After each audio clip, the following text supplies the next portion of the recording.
This video is brought to you by Squarespace, the all-in-one platform to build a wonderful online presence and run your business.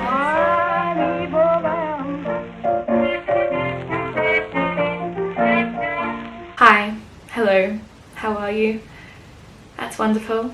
I'm good, thank you. It's wonderful to see you again. I have gathered you all here today to discuss my relationship with romantic literature. Yay! I'm going to touch on a few points. This video is not very well scripted. I've just written dot points to get my mind running. I thought it would be important to divulge to you a little bit of why I do tend to veer from the genre, because I do get a lot of messages and requests for recommendations of the genre. I definitely avoid that. Here's why. This video might be a breath of fresh air for you amongst the current inundation of romance recommendations, or it might just be a breath of fresh air for me to be able to vent about this in a public space. It's like literary therapy, making videos where I can vent about my thoughts about books. I love it here. Now, in honor of total transparency, this was actually meant to be a video initially on my first impressions of my first ever Sally Rooney novel, but it didn't end up like that. I actually wrote out my review, a 1,000 word review that I hadn't even quite finished, before I decided that I should at least touch on or deep dive even into my aversion to romance literature. Otherwise my review will just seem bitter and probably unwarranted. If you don't know who Sally Rooney or Colleen Hoover are, they hold the title currently for the most interesting and successful books in the contemporary romantic genre. I should use the term romantic loosely, considering that they're all based on love stories, but variations of love stories, emphasis on variations of. And contemporary love stories tend to be considerably problematic because they have to be entertaining, right? I find that considerably interesting, so I want to unpack that. I'm not omitting myself from this at all by any means, because if I'm reading a romance novel or a love story, I'm going to need to be enticed by something problematic that can perhaps be resolved. It is the anatomy of the plot, problem resolution, but why does it have to be so toxic? Anyway, I read my first Sally Rooney and Colleen Hoover, and they were simultaneously refreshing as they were shocks to my system, as somebody who tends to favour classic literature, sad girl literature, and just collections of essays on mostly irrelevant topics. How have I veered from their works and this genre for so long, being a bookish content creator, a literature student, a writer, a human being existing in this little corner of the internet, you ask? That was a long sentence. See, this may be a shock, but I hate romance novels. Any work that is alluded to be of the romance genre I will avoid like the bubonic plague, which in hindsight is a redundant sentence because I've never had to avoid the bubonic plague, so scratch that. There's certainly better metaphors that could be used there, but moving forward.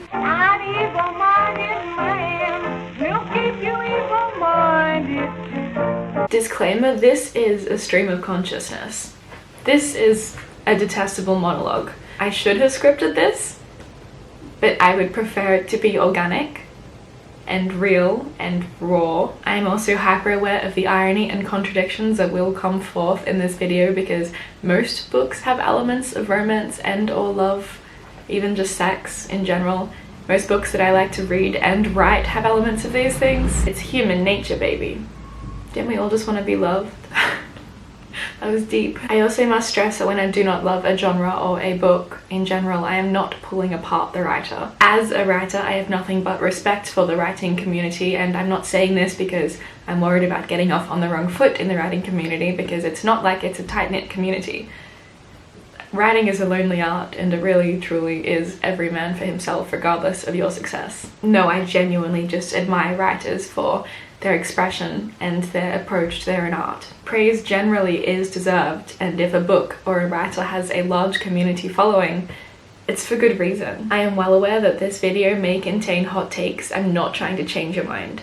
I'm just trying to shed some light or provide some insight into my mind, if you will, if you're interested. Not that I feel I'm morally obliged to do so either. I just genuinely want to divulge to you a little bit of my thought process, considering that my entire life is literature.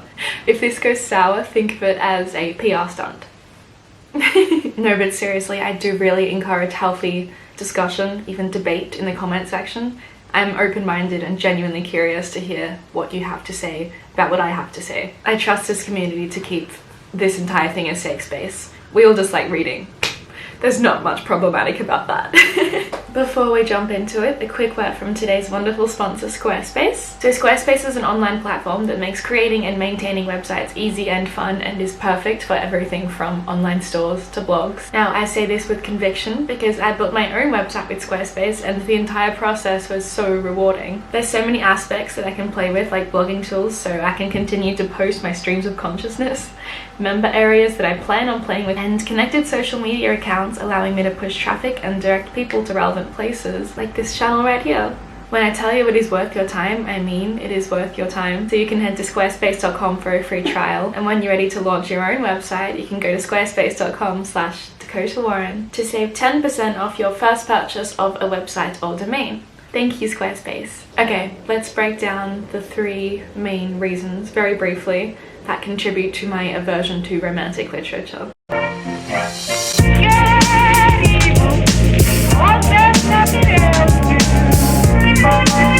1, I study literature and creative writing at university. The unit that I had to complete on classic romantic literature was the worst unit that I've had to complete so far, and I've done business minors to fill the gaps. Now, I know for a fact that this is because we studied classic romantics, which is at no fault of the writers who were products of their era, which we will unpack. Romantic classics are notoriously undesirable in their unfathomably cliché gender roles.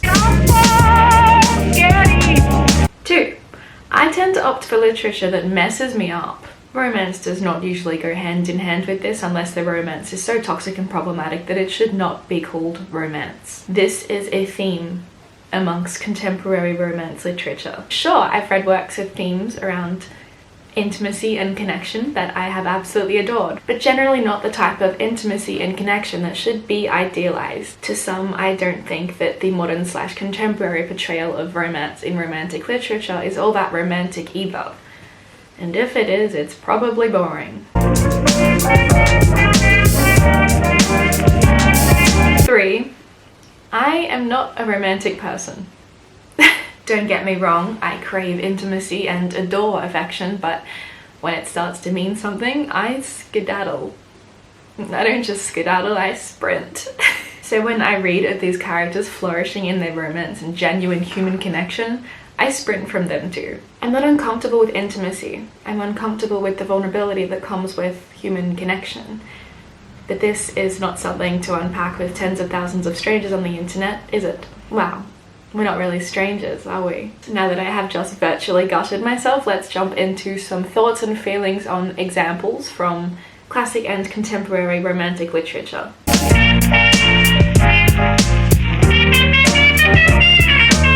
When we think of classical romance, we think of books like Jane Eyre, Anna Karenina, Persuasion, Emma, Pride and Prejudice, Romeo and Juliet, just to name a few. This is the part where I size up some of the books that I've studied or even just read that fit this genre and why it fits my narrative of hating romance literature. If you're new here, or to remind you of my general idea of classics and why I favour them, is because they are snapshots and time capsules of the era.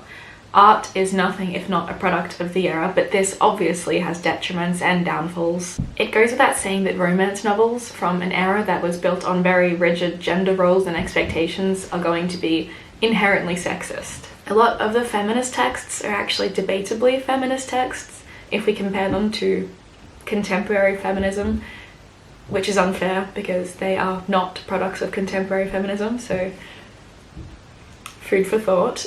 Nonetheless, I have a loathing hatred for Jane Eyre. If you're unfamiliar with the text, it follows Jane navigating her coming-of-age story as someone who is desperate for equality and happiness and love. She ends up settling with a man who is blinded by his wife, who he literally locked in the attic because she was mentally unwell. So the caretaker role that Jane was running from in order to find equality, which is the feminist theme of the text, she reduces herself to because of the consequences of a man's actions because he couldn't deal with his mentally unwell wife. Which she also cheated on with Jane, by the way. just to add a little plot twist for you. The book also sends a message that if you are the quiet, soft, tolerable woman like Jane, compared to Bertha, whose forwardness as a woman pins her as mentally unwell, gets the man. Bertha literally burned down their house because, fair enough, she was locked in the attic while her husband cheated on her with Jane. I don't need to get into it. Read it if you want to. I'm sure there's some films or some summaries you could watch. I did an essay on it actually for school, and my essay was 100% slander. Let's see if I can show you some snippets. Okay, the prompt was, whilst Jane Eyre is considered central to the feminist canon, there are aspects of the text that run counter to a feminist reading. Discuss.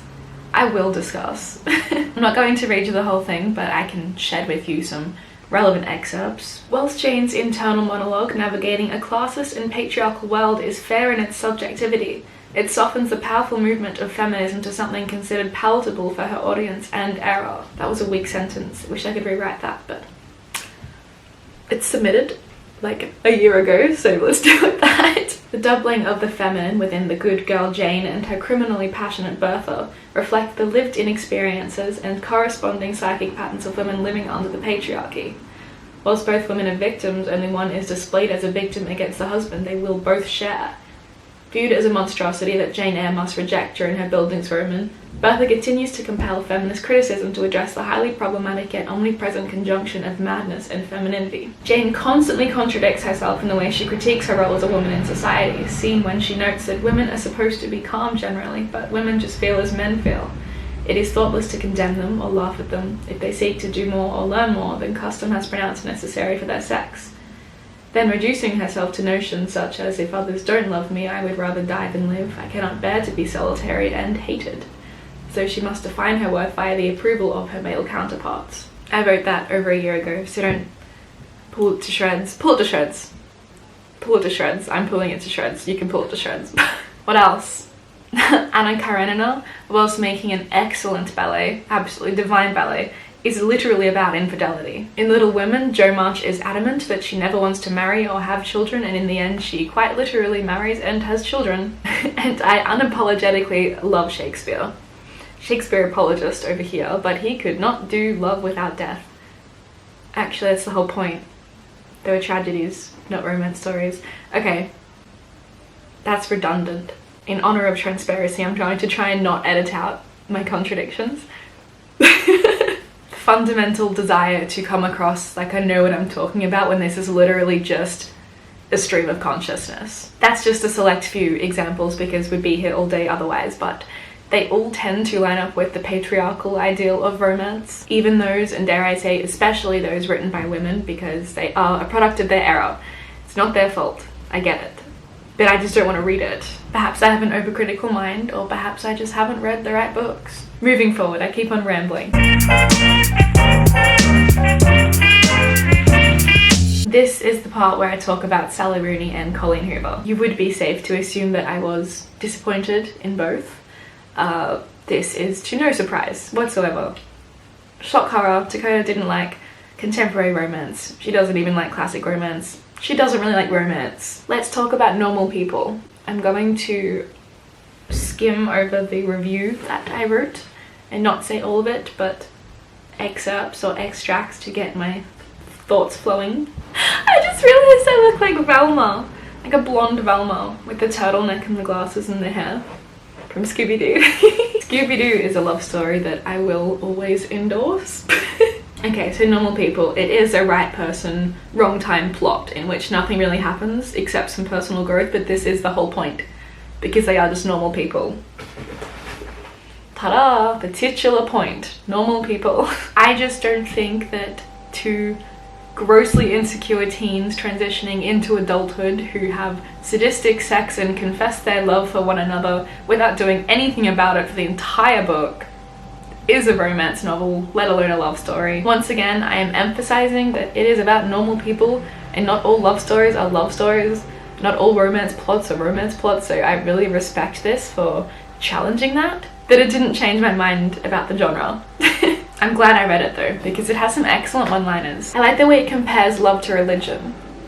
It's a really intense metaphor, just mentioned ever so nonchalantly and casually throughout the book, because I feel that love being compared to religion implies that it is a learned behavior rather than this primal guttural thing, because we're not born believing in God.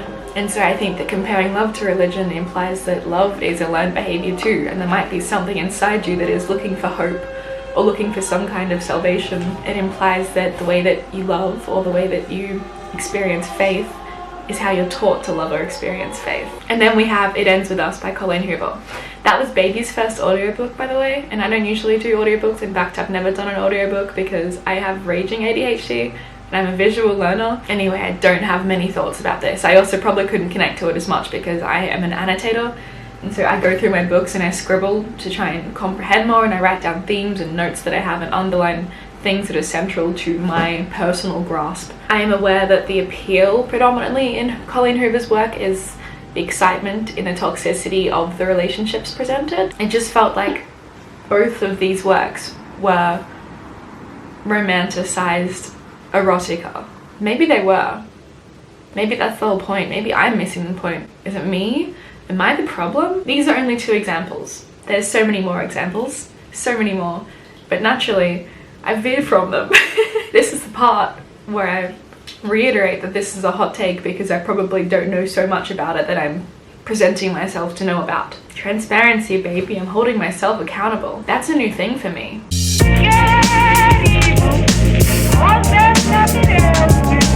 Romance novels tend to be formulaic in the way that one shy boy plus one popular girl or vice versa equals the perfect relationship. Everyone is perfect looking, and if they're not, it is most definitely imperative to the plot because they have a glow up and they end up together or something of the sort. Dare I mention this? Not to mention the consistency in the lack of diversity and representation.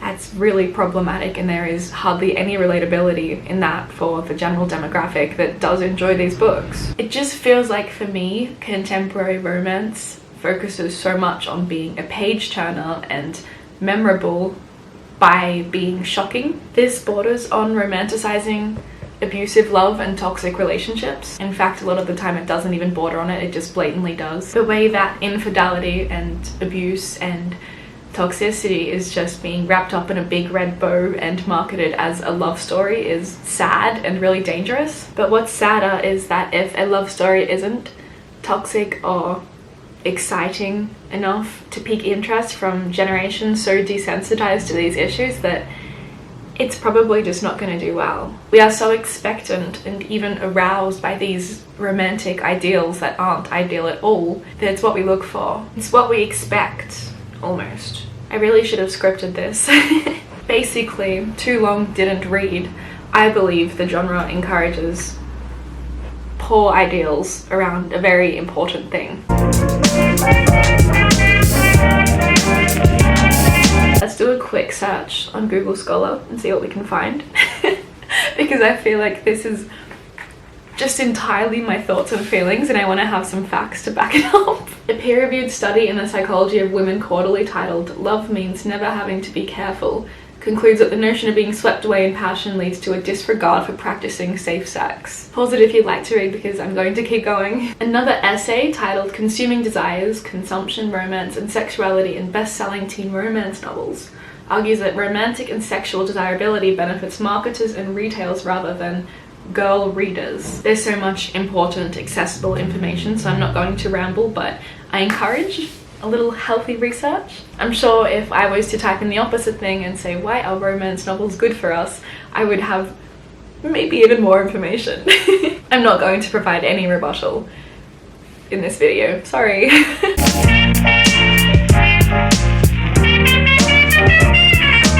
Love is this ethereal, primal, guttural thing that is at the root and core of our very being, but it is a learned behavior.